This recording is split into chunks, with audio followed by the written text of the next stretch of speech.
Magad Cahirlock, and thank you, Minister, for joining us here in the Seanad today. And Minister, I want to thank you at the outset for the tremendous work that you have done since taking office as Minister for Education. I think you've brought a new energy and creativity and resilience and professionalism to the role and to your department.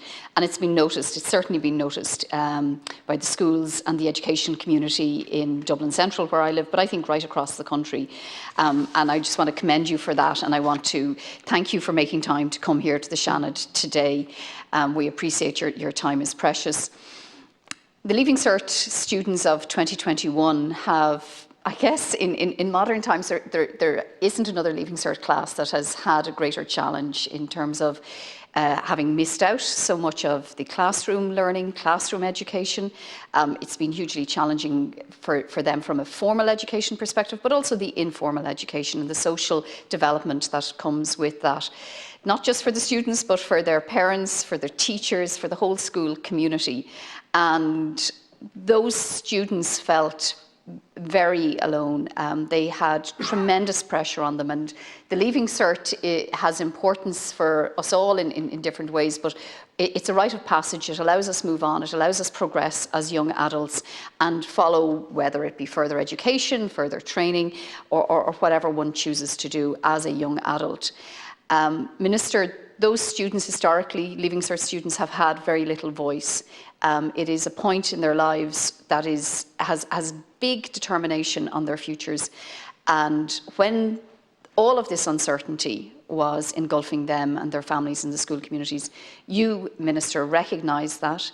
They themselves advocated.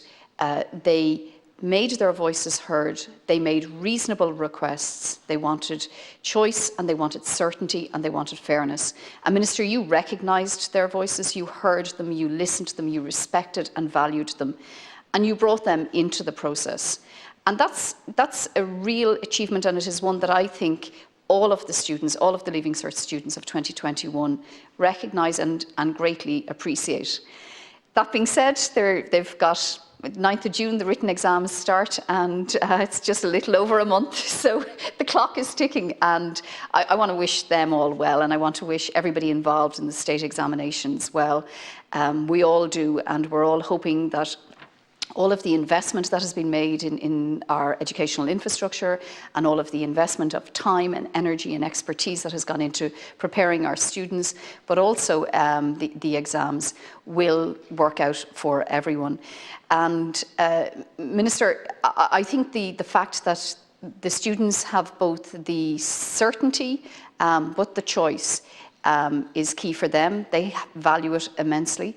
And I also want to say that as we move now forward, that the learnings out of last year and this year, I know you will take forward for next year as well. And the students want to know that, having gone through this and endured it, that others are going to benefit from it. And I think they will. I really do think they will. And I think it's down to you and everybody who's been involved, the teachers, the unions, the school community, the school management. And out of all of these challenges, it is good to look and acknowledge the positives, to take hope from that for the future. I suppose just to finish up, Minister, there's two questions, and I think it's important that you would clarify these on the House of the Record. Some students, 87% have obviously opted for the exam, and I think that's important, and it's important that the legislation has protected the exam, protects the teachers and protects the students. But I suppose what's really two burning questions from students is, one, when are they actually going to get the results, assuming they get all of this behind them? And the second is then, in their final determination of results, my understanding, and I believe you'll confirm this, but some of the students seem to have questions around it, is the higher of which grade, and who will make that determination? Will it be the accredited grade or the written exam grade? And how will that determination be made, by whom, and when will the results be made public? Minister Gurmagad.